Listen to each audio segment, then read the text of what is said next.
folks, welcome again to the 2016 Vancouver International Wine Festival.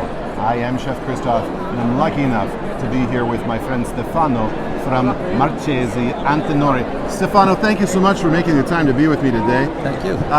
Stefano, as I told you just recently, the Badia Passignano is my choice of Sangiovese for the festival. Not just because it's one of the exemplary quality Sangioveses, but because this wine, more than just about anything else here, has an amazing ability to speak about where it's from. And I was hoping that you could just tell me a little bit about the hows and the whys. How is it that this wine is able to do something that so many other wines just are falling a little bit short of? What are you guys doing that's so exceptional? I'm talking for what we do, that is for sure, I know it. The effort of the company is to keep, for every wine we do, his own identity. Right.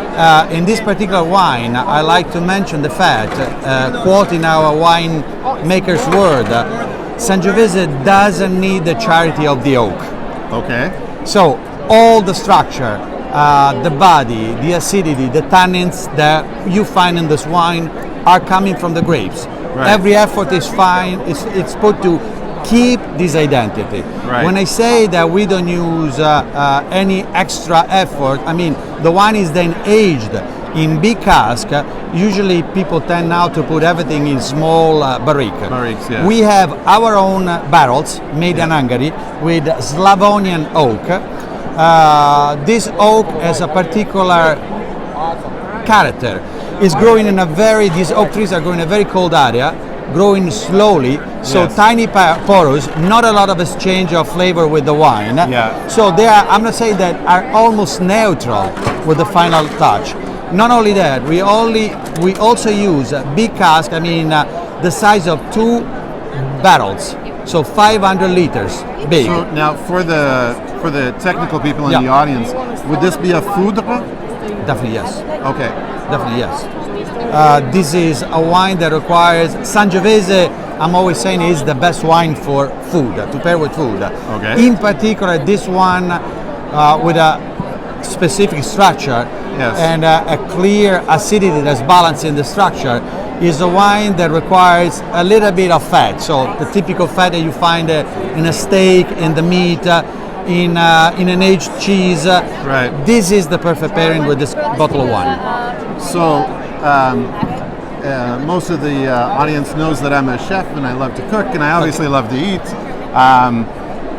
And yet for myself, the first time I tasted this wine, one of the things I was really struck by was that everything was so well balanced, everything was so harmonious that this Sangiovese does not need food.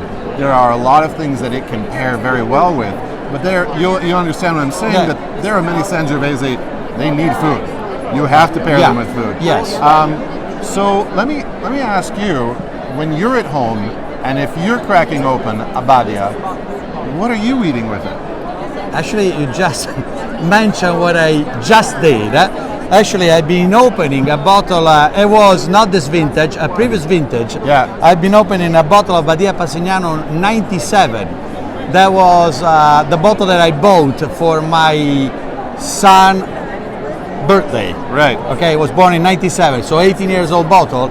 And we had it with the typical thing that we eat in Tuscany. So steak, charcoal steak. I mean, Right. this is what the Fiorentina. I mean, Yeah. it's is what we love to do when we open a bottle like this. A little grilled asparagus or Oh, something yeah. like that? Yeah. Beautiful. Stefano, thank you so much for your time. I really appreciate it. Thank you.